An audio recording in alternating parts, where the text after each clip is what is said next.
Samsung এবার নিজেদের 5G প্রসেসরকে use না করে তাদের স্মার্টফোনে কোয়ালকম স্ন্যাপড্রাগনের 5G চিপসেটকে ইউজ করেছে, আর যেই ফোনটাতে ইউজ করেছে তার নাম হচ্ছে গিয়ে Samsung A23 5G।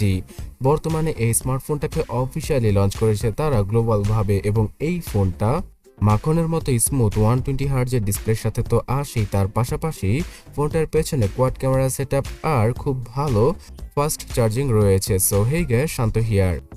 Samsung Galaxy A23 স্মার্টফোনটার ডিজাইন অনেকটাই গত বছর লঞ্চ হয়ে যাওয়া A52 স্মার্টফোনের মতো। পেছনের দিকে কোয়াড ক্যামেরা সেটআপের পাশাপাশি এই ফোনটার পুরো ফ্রেমটা এবং ব্যাক প্যানেলটা প্লাস্টিক দিয়ে তৈরি করেছে স্যামসাং। তবে এখানে বেশ কিছু কালারের কম্বিনেশনের সাথেই আসে A23 5G স্মার্টফোন। ফোনটার পেছনে যে কোয়াড ক্যামেরা সেটআপটা থাকছে সেখানে 50 মেগাপিক্সেলের মেইন ক্যামেরা সেন্সরের সাথে OIS মানে হচ্ছে গিয়ে অপটিক্যাল ইমেজ স্টেবিলাইজেশনকে দিয়ে দিয়েছে স্যামসাং, যার জন্য কিনা ভিডিওগ্রাফি করার সময় আপনাদের হাত যদি কিছুটা লড়াচড়া করে তারপরও অনেকটা স্টেবল ভিডিও ফুটেজগুলো ক্যাপচার করা পসিবল হবে। এছাড়াও লো লাইটে দেখা যায় যে অনেকটা শেকি টাইপের ফটোগ্রাফি করে থাকেন অনেকেই, তো সেখানেও স্টেবল ফটোগুলো তোলা পসিবল হবে। এছাড়া নাইট মোডের নতুন ভার্সনকে ইউজ করা হয়েছে ফোনটার ক্যামেরা অ্যাপে, এবং এইখানে আলট্রা স্লো মোশনের ফিচারের পাশাপাশি ফুললি আনলক প্রো মোডের ফিচার এবং বেশ কিছু স্যামসাং এর ইউনিক ফিচার রয়েছে। তাছাড়া যারা কিনা ল্যান্ডস্কেপ ফটোগ্রাফি করে থাকেন তাদের জন্য নামে মাত্র 5 মেগাপিক্সেলের আল্ট্রাওয়াইড ক্যামেরা আর 2 মেগাপিক্সেলের দুইটা ফালতু ম্যাক্রো এবং ডেপথ ক্যামেরা সেন্সর থাকছে ফোনটার 3 এবং 4 নম্বর ক্যামেরা সেন্সর হিসেবে। তো এই দুইটা সেন্সর তো কোনো কাজেই আসবে না। এছাড়াও 5 মেগাপিক্সেলের আল্ট্রাওয়াইড ক্যামেরা দ্বারা ছবি তুললে ডিটেলসে অনেক বেশি ঘাটতি পাওয়া যাবে। তবে বর্তমান সময় অনুযায়ী এটা মোটামুটি কাজে আসতে পারে অনেকের, বিকজ এখানে 123 ডিগ্রির ফিল্ড অফ ভিউ পাওয়া যাবে।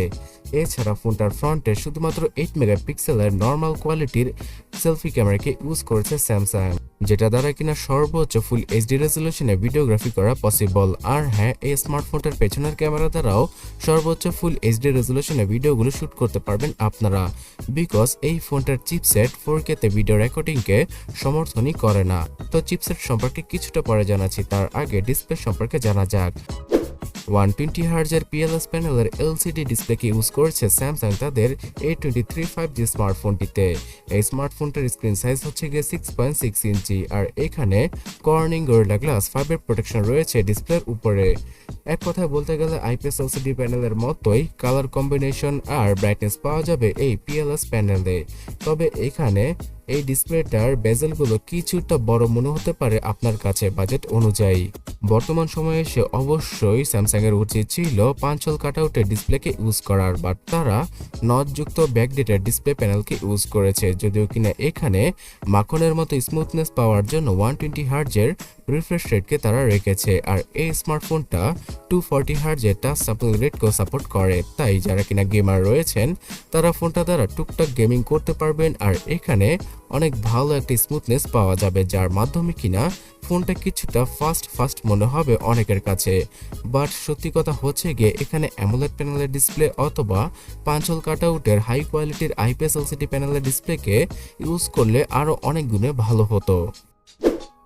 A25G স্মার্টফোনটার ওয়েট হচ্ছে গিয়ে 157 গ্রাম, বিকজ এই ফোনটা যেহেতু প্লাস্টিক বডির সাথে আসে তাই 5000 mAh এর ব্যাটারি থাকার পরও এই ফোনটার ওজন 200 গ্রামের উপরে চলে যায়নি। আর 5000 mAh এর ব্যাটারির মাধ্যমে আপনারা অনায়াসে একদিনের মতো ব্যাটারি ব্যাকআপ পেয়ে যাবেন নর্মাল ইউসেজে। তবে যারা কিনা হেভিলি মাল্টিটাস্কিং করে থাকেন আর গেম খেলে থাকেন তারা সর্বোচ্চ 6.5 থেকে 7 ঘন্টার SOT পেয়ে যাবেন। আর হ্যাঁ, এই ফোনটা 25 ওয়াটের চার্জিং স্পিডকে সমর্থন করে, যেটা কিনা স্যামসাং এর ফোনের জন্য সর্বোচ্চ, এবং এর মাধ্যমে 1 ঘন্টা 20 মিনিটে এই স্মার্টফোনটা ফুললি চার্জ করা পসিবল। তবে চার্জিং রুমের টেম্পারেচার অনুযায়ী এই চার্জিং টাইমটা আরও বেশি কম হতে পারে। অলরাইট, এবার এই স্মার্টফোনটার স্টোরেজ সম্পর্কে জানা যাক। 464, 664 এবং 8128 এই তিনটা ভেরিয়েন্টের সাথেই আসে স্যামসাং এর A23 5G স্মার্টফোনটা, আর এখানে 628 জিবির একটা ভেরিয়েন্টও আপনারা পেয়ে যাবেন। তো স্যামসাং কান্ট্রি অনুযায়ী বিভিন্ন ভেরিয়েন্টের সাথে এই স্মার্টফোনটাকে নিয়ে এসেছে, আর এই ফোনটার 4 জিবি র্যামের ভেরিয়েন্টটা কিনলেই সর্বোচ্চ ভার্চুয়ালভাবে আরও 4 জিবি র্যামকে ইউজ করা পসিবল হবে ইন্টারনাল মেমোরিকে র্যাম হিসেবে ইউজ করে, যেটা কিনা একটা গিমিকি ফিচার, আর স্যামসাং এটার মাধ্যমে মার্কেটিং করবে। এছাড়া 8 জিবি র্যামের ভেরিয়েন্টটা কিনলেও সেখানে 16GB পর্যন্ত মেমোরিকে এক্সটেন্ড করা পসিবল সর্বোচ্চ। তো এটা হচ্ছে গিয়ে ওয়ান ইউআই এর একটা নতুন ফিচার এবং এটাকে র্যাম প্লাস ফিচার নামেই চিহ্নিত করে থাকে স্যামসাং। ওয়ান ইউআই 4.1 আর অ্যান্ড্রয়েড 12 এর সাথেই আসে স্যামসাং এর এই নতুন স্মার্টফোনটি। এই স্মার্টফোনটার 6GB এবং 8GB র্যামের ভেরিয়েন্টটা কিনলে আপনারা চালিয়ে খুব বেশি স্বাচ্ছন্দ্য বোধ করবেন, বিকজ বর্তমানে সবগুলো অ্যাপই 6GB আর 8GB র্যামের সাথে খুব ভালোভাবে রান করা পসিবল। যেমন ধরুন ফেসবুক, ইনস্টাগ্রাম, টুইটার অথবা নগদ বিকাশের মতো ফাইন্যান্সিয়াল অ্যাপ, এছাড়াও ফুডপান্ডা, দারাজের মতো অ্যাপগুলো ইজিলি ইউজ করা পসিবল হবে স্যামসাং এর এই ফোনটা দ্বারা। এবং 6GB আর 8GB র্যামের ভেরিয়েন্টটা যদি আপনি কিনে থাকেন এবং সেখানে যদি হেভিলি মাল্টিটাস্কিং করেও থাকেন, তাহলেও এই ফোনটা স্লো মনে হবে না, বিকজ এই ফোনটার চিপসেট কিছুটা ভালোর কাতারই পড়ে। তো চিপসেট সম্পর্কে যেহেতু বলছি, স্ন্যাপড্রাগনের 695 5G চিপসেটকে ইউজ করেছে স্যামসাং তাদের A23 5G স্মার্টফোনটায়। এই চিপসেটটা শুধুমাত্র 6 ন্যানোমিটার আর্কিটেকচারের উপর তৈরি করা হয়েছে, যেটা কিনা অনেক বেশি পাওয়ার এফিশিয়েন্ট।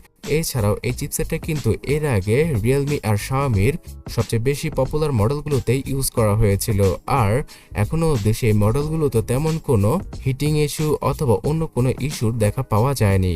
এই চিপসেটটা গেমিং এর জন্য অতটাও পারফেক্ট হবে না, তবে আপনারা যারা কিনা টুকটাক গেমিং করে থাকেন অথবা মিডিয়াম গ্রাফিক্সে পাবজি, ফ্রি ফায়ার এইসব গেম খেলে থাকেন, তাদের জন্য এই ফোনটা খুব ভালো হবে, যেহেতু এখানে 120 হার্জের রিফ্রেশ রেট আর 240 হার্জের টাচ স্যাম্পলিং রেটটা রয়েছে।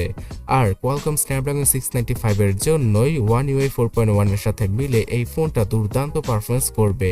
তবে আপনারা আবার এটা ভেবে ভুল করবেন না যে ফ্ল্যাগশিপ ক্যাটাগরির পারফরমেন্স পাওয়া যাবে। নর্মালি রেগুলার কাজগুলো আপনারা ইজিলি সেরে ফেলতে পারবেন, তবে ভিডিও এডিটিং এর ক্ষেত্রে রেন্ডারিং এর সময় কিছুটা বেশি সময় নিবে স্যামসাং A23 5G স্মার্টফোনটা।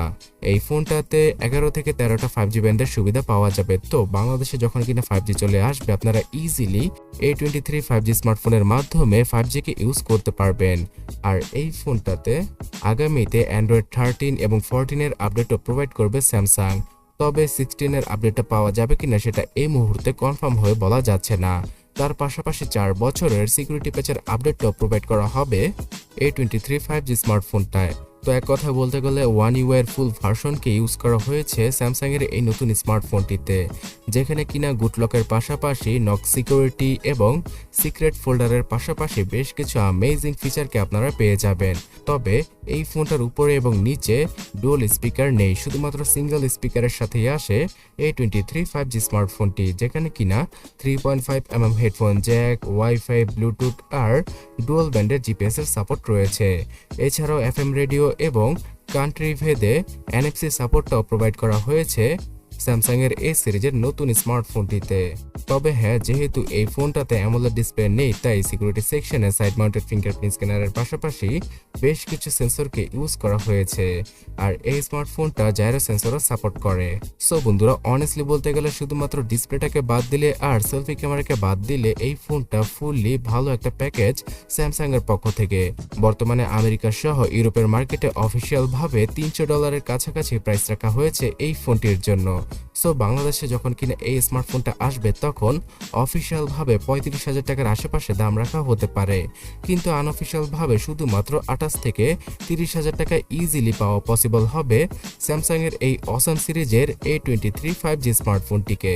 তবে আপনারা যদি এর থেকেও কমে, মানে শুধুমাত্র 20,000 টাকার নিচে সেরা স্মার্টফোনগুলো সম্পর্কে জানতে চান, তাহলে ডান পাশের ভিডিওটাতে ক্লিক করুন অথবা কমেন্ট সেকশনটা চেক করুন।